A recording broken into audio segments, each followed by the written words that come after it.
Hey there, everybody. This is Steve. Good afternoon. I'm coming to you from the vegan van. It's a Sunday, and I'm in Southern California. I just got out of the gym. I spent a couple hours here working out. Wanted to talk to you today a little bit about my exercise routine and the four things I try to incorporate into my workout programs. I think you guys should probably do the same thing. If you're new to my channel, my name is Steve, and I'm a 65-year-old personal trainer. I'm currently traveling the country with my wife in a 20-foot camper van. It's a road trek. It comes equipped with a kitchen and a stove, a refrigerator, a toilet, a bed, a couple air conditioners. I've traveled all over the country in the past 5 years, and I'm trying to bring some health info to not only seniors but everybody, because there's a lot of misinformation out there, particularly about diet. So anyway, I'm at the gym 4 days to 5 days a week, and there's actually four areas that I work on, and you probably should too, in your physical fitness routine. And these are strength training, balance, aerobic training, and flexibility. Okay, so 6 or 7 days a week, I'm up at 4:30 or 5 in the morning, and I do yoga and I do meditation. And what this brings to me is it brings me flexibility, brings me balance, and it brings me focus. Now, as you probably know, as we get older, we lose our balance. It's hard to maintain our balance a lot of times. And one of the problems I deal with working with people is people are always tripping on the curb and falling and so forth. So as you go forward, it's very important to work on your balance, and you have to be focused in the moment to do that. I find that yoga does that for me. Now, if you're new to yoga, if you've never done it, and you're worried about doing it the wrong way, don't worry about that, okay? There's no right way or wrong way to do it. If you're a guy and you're hesitant to try yoga, let me tell you this. If you think of yourself as somewhat of an athlete, like I've always thought of myself as an athlete my whole life, and whenever I looked at yoga and I saw people doing yoga poses, I went, come on, that's not really exercise. That's not really a sport. That's for girls. You know something? Yoga is the hardest sport. It's the hardest physical activity I have ever done. I've pretty much done everything. It's really difficult. It's something that you have to constantly be working at. I'll never have the flexibility of people that have done it, 5 hours a day for years, but I'm consistent about it. And 10 years ago, they wanted to operate on me for scoliosis and arthritis. I said no, and with diet and yoga, I'm keeping all that stuff at bay, and I can lead a pretty good normal life. So we have flexibility and we have balance. I get that from yoga. Now, 5 days a week, I'm at the gym. I do strength training, and as we age, we lose anywhere from 2 to 3%. I've read different things.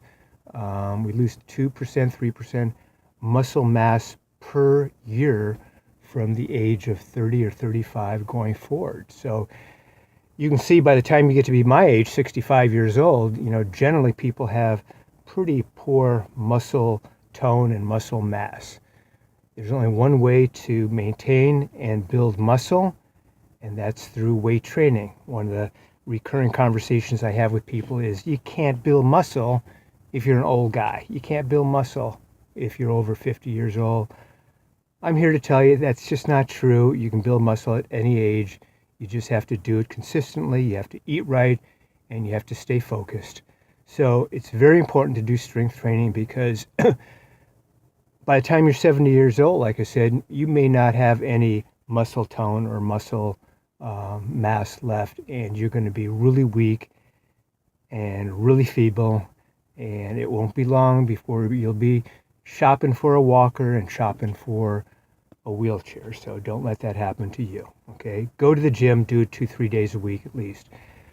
The other part of my physical fitness routine is aerobic training. Now, I'm fortunate enough that in the past I did a lot of running, so I have a good aerobic base. Nowadays, I really don't run much unless I'm doing a couple miles at the beach or find a nice trail in the mountains I'll run on.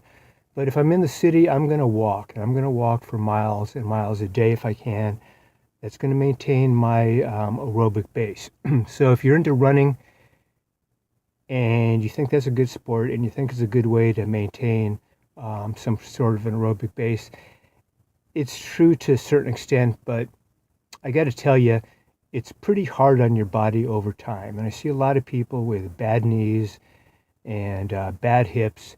So if you're training on the streets, if you're running on the streets, I strongly recommend you find a softer place to do that, because over time you're just going to beat up your cartilage and you'll be, excuse me, bone on bone. So don't be running on the street. It's not going to end well over time. But good for you for trying. It's better to walk. Okay, it really is. It's the original exercise, and you'll find you can get into some sort of a nice meditation kind of thing going. If you can't walk every day for an hour, for 40 minutes, walk at your lunch hour. Walk for 10 minutes in the morning. Walk for 10 minutes at lunch. Walk for 10 minutes in the evening. Put together 30 minutes throughout the day. But it's up to you. Your health is your responsibility. So many people think that good health is somehow a luck of the draw.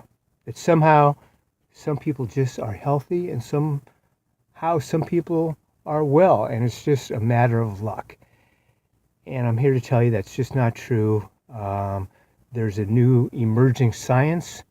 It's called Epigenetics, and that basically indicates that your health and your well-being is basically dependent on your lifestyle. It's basically dependent on what you eat. Do you have an alkaline diet? Do you have an acidic diet? It depends on your lifestyle.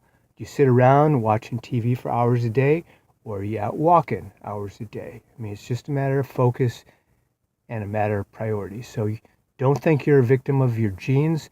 Don't say to me because, oh, my parents had arthritis, therefore I'm going to have arthritis. It runs in the family.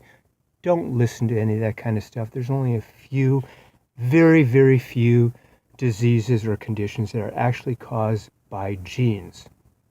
90% of the conditions, at least, that people are experiencing are caused by your lifestyle. So that's what epigenetics is. I'll leave some links down below here. You can check it out. But that's about what I wanted to say today. I just want to say the most important thing about physical fitness and the most important thing about a workout routine is to be consistent. If you can't do something once a week at the gym, at least walk once every day. Do something all the time. Get into a pattern. Get into a routine. I strongly encourage you, please, especially guys, take up yoga. You'll be amazed at not only how hard it is, but how good it makes you feel. So that's it for now. If you like this video, give it a thumbs up. If you think I got something to say, subscribe to my channel. Let me know what you guys are doing for your physical fitness routine. And I will catch you in the next video. This is Steve, and I call myself the plant-based senior. So have a great afternoon. Over and out. Catch you in the next video.